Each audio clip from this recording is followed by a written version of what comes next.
দীর্ঘ ২ বছর পর অবশেষে কে-পপ সেন্সেশন ব্ল্যাকপিঙ্ক ফিরেছে মঞ্চে। ৪ সদস্য জেনি, জিসু, রোজে ও লিসা নিজ নিজ একক ক্যারিয়ারে সময় দিলেও ভক্তদের প্রত্যাশা ছিল তারা একসঙ্গে ফিরবেন। তবে ছিল অনিশ্চয়তা। এখন সব শঙ্কাকে পেছনে ফেলে দক্ষিণ কোরিয়ার গোয়াং স্পোর্টস কমপ্লেক্সে ডেডলাইন কনসার্টের মাধ্যমে আনুষ্ঠানিকভাবে যাত্রা শুরু করল ব্ল্যাকপিঙ্কের নতুন ট্যুর।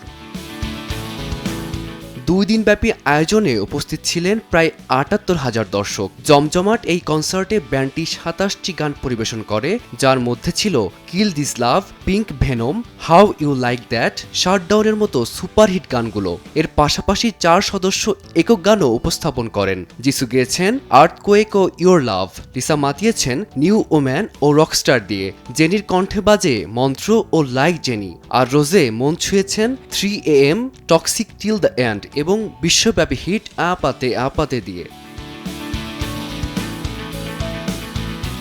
চমক ছিল নতুন গান জাম্পের মাধ্যমে। গানটি প্রথমবার প্রকাশ্যে গেয়ে ভক্তদের চমকে দেন জেনি ও লিসারা। এই কনসার্ট দিয়েই শুরু হয়েছে ব্ল্যাকপিঙ্কের ডেডলাইন ওয়ার্ল্ড ট্যুর। বিশ্বের ১৬ শহরে ৩১টি কনসার্টে অংশ নেবেন তারা, যার মধ্যে রয়েছে Los Angeles, new York, Toronto, Paris, London সহ আরও বহু শহর। ব্যান্ডের এই প্রত্যাবর্তন কেবল সংগীত জগতেই নয়, ভক্তদের হৃদয়েও নতুন করে নাড়া দিয়েছে।